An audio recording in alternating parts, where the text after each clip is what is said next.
सचिब बैद गुरु तीन जो, प्रिय बोलहिं भय आस।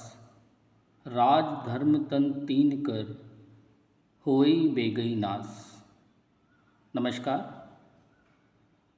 सभी को एक बार पुनः नमस्कार करते हुए रामचरितमानस और लीडरशिप की इस यात्रा में आप सभी का स्वागत है।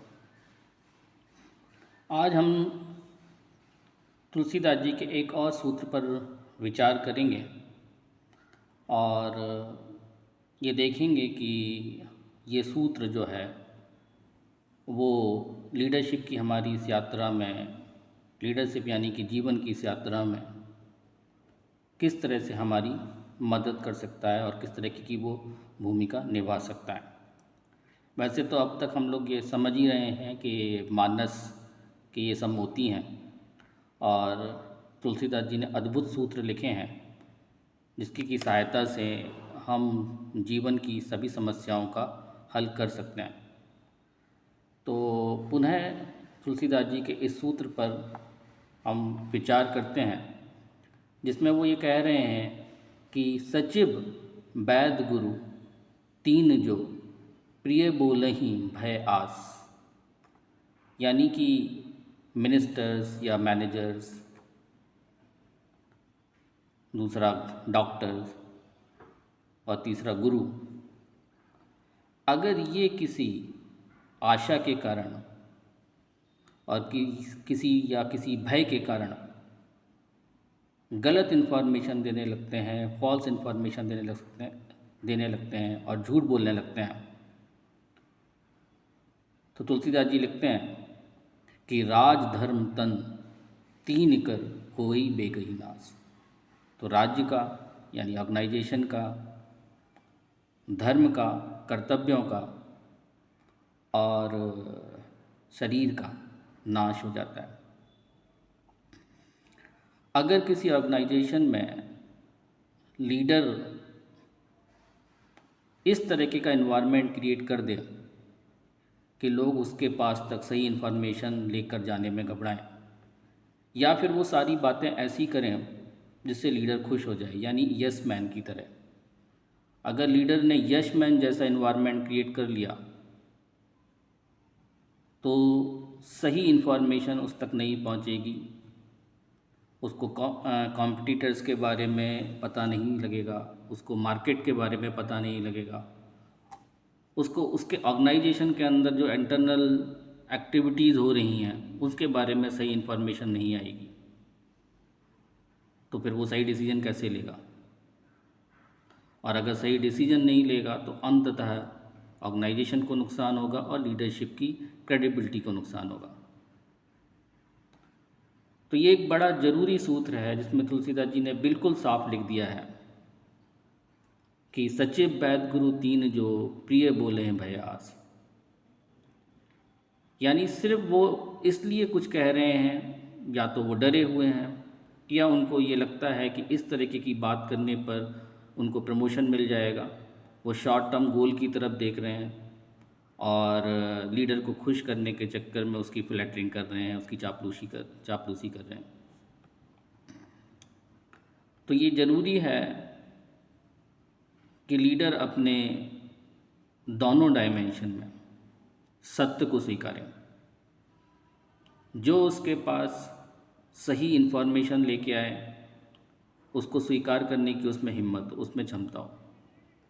और दूसरा, ऑर्गेनाइजेशन की जो भी सिचुएशन है, ऑर्गेनाइजेशन के एक्सटर्नल इन्वायरमेंट की जो भी सिचुएशन है, उसके इंटरनल इन्वायरमेंट की जो भी सिचुएशन है, उसके बारे में भी सत्य कहने की वो हिम्मत जुटा पाए। तो लीडर का ये परम कर्तव्य हो जाता है कि वो एक इस तरीके का इन्वायरमेंट क्रिएट करे जहाँ पर उसको बिल्कुल ठीक और सच फीडबैक मिले, क्योंकि उस फीडबैक की सहायता से ही वो सही डिसीजन ले पाएगा। अगर फीडबैक ही गलत आएंगे क्योंकि लोग उससे झूठ बोल रहे हैं, वो उसका स्वभाव ऐसा है कि वो सत्य सुनना नहीं चाहता है, सच सुनने पर पनिशमेंट है, लोगों को थ्रेट मिलती है, ऐसे ही लोग पसंद किए जा रहे हों जो कि यस कह रहे हों और जो कर्णप्रिय बात कर रहे हों, भले ही वो सत्य ना हो। अगर ऐसा इन्वायरमेंट लीडर ने बना लिया तब तो सत्य जानिए कि वो ऑर्गेनाइजेशन बहुत दिनों तक सरवाइव नहीं कर सकता। और अगर इस सूत्र को भी ध्यान से देखें तो ये एक लंका कांड में आया हुआ चौपाई है, सूत्र है। और हम पाते हैं कि रावण को बहुत लोगों ने समझाने की कोशिश की, उसको सही इन्फॉर्मेशन देने की कोशिश की।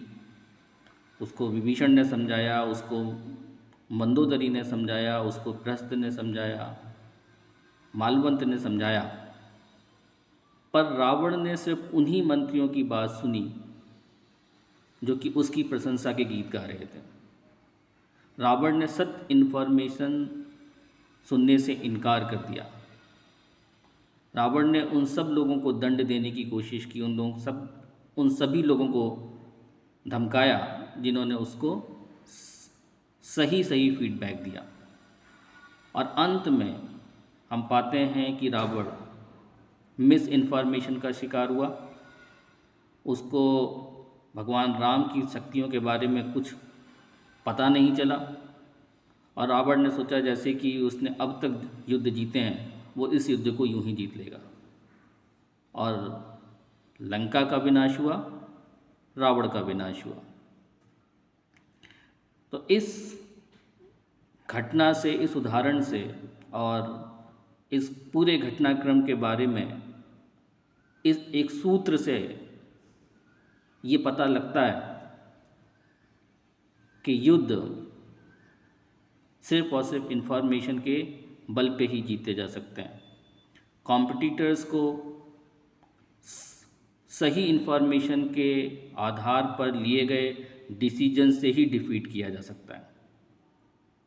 और ऐसे में अगर इन्फॉर्मेशन गलत आए, क्योंकि देने वाले, इन्फॉर्मेशन देने वाले या तो डरे हुए हैं या किसी लालच का शिकार हैं, तो ये एक खतरनाक स्थिति हो सकती है।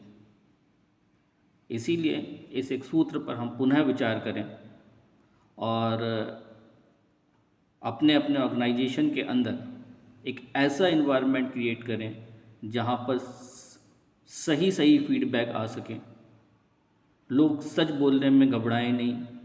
अगर लोग मीटिंग्स में हों तो वो सिर्फ इसलिए ना डरें क्योंकि अगर वो ये कहेंगे तो उनको पनिशमेंट मिल सकता है, उनको थ्रेट मिल सकती है, वो अब्यूज़ किए जा सकते हैं, उनको डांटा जा सकता है, उनका डिमोशन किया जा सकता है, उनको इंक्रीमेंट नहीं मिलेंगे।